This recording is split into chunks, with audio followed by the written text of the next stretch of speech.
একজন মানুষের গল্প শোনা যায়, যে নাকি সমুদ্র থেকে মাছ তুলে এনে সরাসরি সূর্যের তাপে পুড়িয়ে খেত।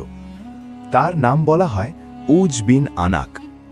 কিছু গল্পে বলা হয় সে নাকি এতটাই লম্বা ছিল যে তার মাথা মেঘেরও উপরে চলে যেত।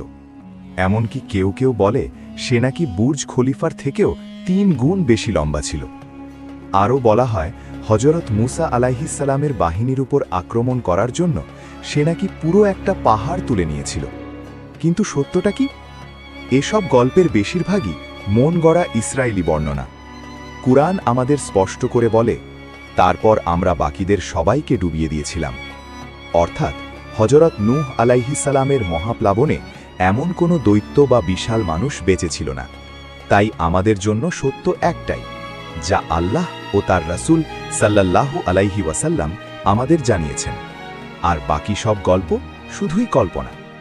যদি আপনিও কুরআন ও সুন্নাহকে সত্য বলে মানেন, তাহলে কমেন্টে লিখুন আল্লাহু আকবার।